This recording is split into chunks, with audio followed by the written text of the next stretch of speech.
Good afternoon, students. Today we will see about infective hepatitis. Okay, that is in our syllabus, and the infectious diseases are part of medicine. So the word itself says hepatitis means there is a kind of an inflammation. Okay, but that inflammation or the infection function is caused by infection. So inflammation can be either acute or chronic, depend on the time it is taken to develop and it lasts for that. Suppose it is for less than 6 months, then it is considered as the acute hepatitis. If it is lasting for more than 6 months, that is considered as chronic hepatitis. Now if you see, both have a different kind of outcomes.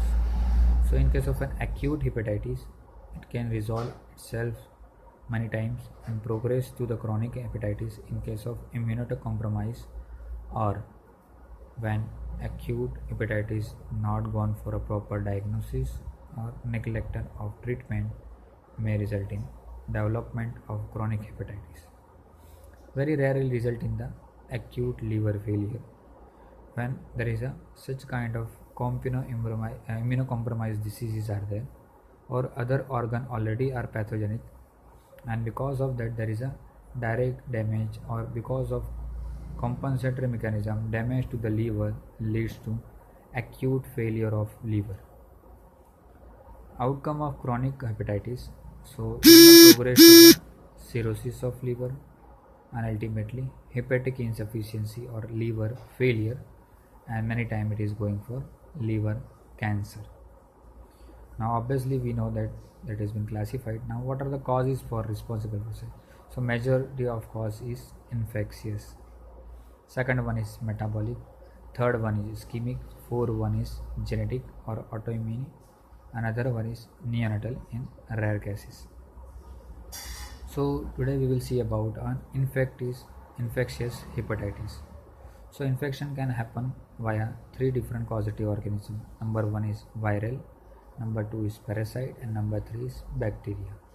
But viral is most common and well known throughout the countries.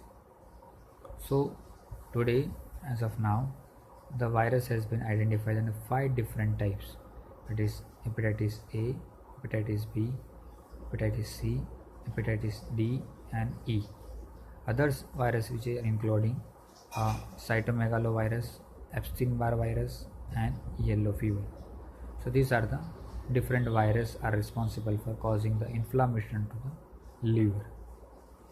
So globally, if you see the symptomatic HIV, that is hepatitis A virus, are occur around more than 1.4 million people per year, and hepatitis is most widespread in the world where the low kind of sanitation or hygiene is there, and part of developing countries or underdeveloped countries like and South African countries, subcontinent of Asia, and some part of Central and South America. Because of the cause for hepatitis is most common, that is fecal route, and which is mostly lack or poor in the such kind of countries. So it will be a single stranded RNA virus, only one serotype but have a multiple genotype. The genotype may be described as 1A, 1B, 2A, 2B, 3A, and 3B. It will be human genotype and are number from 1 to 3. Subtype 1A accounts for the majority of hepatitis A virus or HIV. Now transmission already we have seen, that is because of fecal route, and you can get also infection from number of reasons like eating food prepared by someone who had already infected and was not had washed their hand before preparing the food, drinking contamination food including ice cubes, eating raw or uncooked shellfish from the contaminated water, and eating vegetables which are grown in the contaminated or sewage water, close contact with someone who has hepatitis A, less commonly with sexually transmitted disease, that is with infected person, and injected drugs with contaminated equipments like syringe and other materials which are responsible for same. Someone having hepatitis is most infectious from around more than 2 weeks. Before that, symptoms are very rarely appear, and if it is appearing, it is a first development of symptoms because incubation period is high, that is from third week to that is from 15 day to 50 days, and symptoms will include on an average about after 2 weeks of being infected.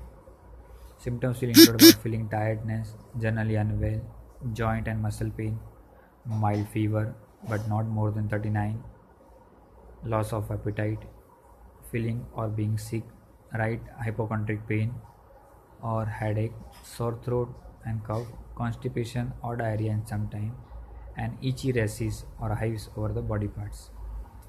The symptoms may rise up to from few days to few weeks of the, and later when it becomes chronic or one then more than incubation period is over, then it will be development of jaundice, dark urine, pale stool, itchy skin, and right hypochondrial swelling and tenderness or tender. Most people make a full recovery within the couple of months, although symptoms can go up to 6 months of age because still that it will be considered as acute infection.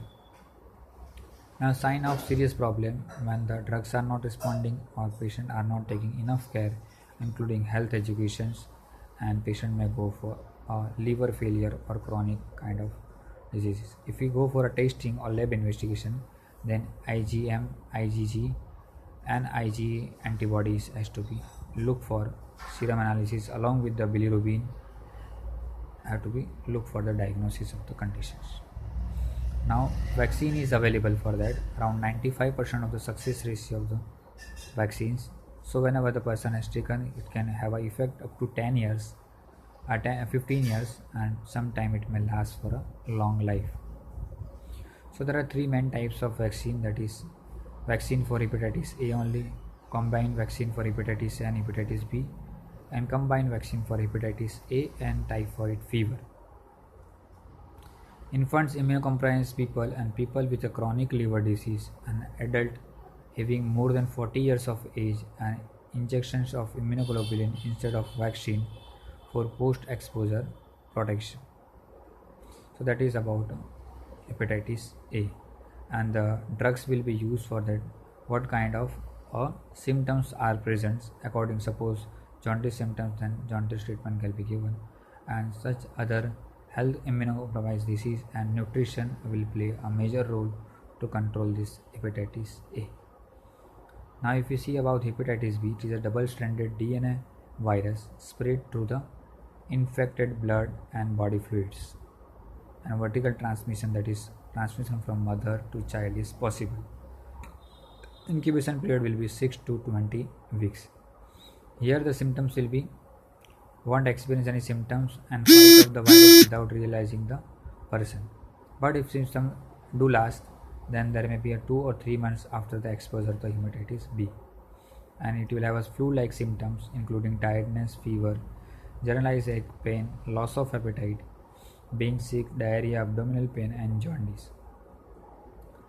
Complication is chronic hepatitis, then liver failure in 1% of the cases, hepatocellular carcinoma, then polyarthritis nodosa, and cryoglobulinemia.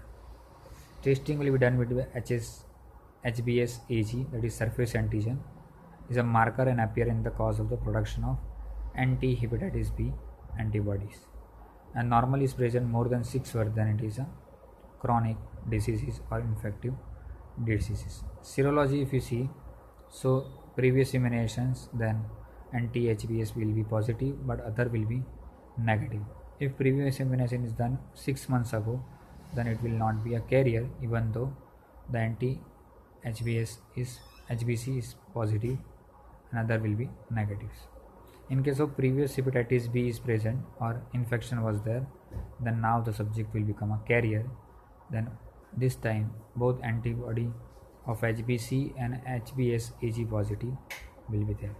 Treatment will be consist of all kind of antiviral drugs, that is a tenofovir and entecavir. And interferon injections will be the first line of treatment along with other symptoms and consisting disease, including along with the disease maintaining and comfort the nutritional balance along with replacements of the fluid which is lost from the vomiting and diarrhea. And prophylaxis will be used for especially during the pregnancy while blood transfusion or that all kind of injections or needles we are using that has to be sterilized and it should not be used to the other persons that will have a complications can be prevented, and there is no evidence that suggests that caesarean sections reduce the vertical transmissions rate. Thank you.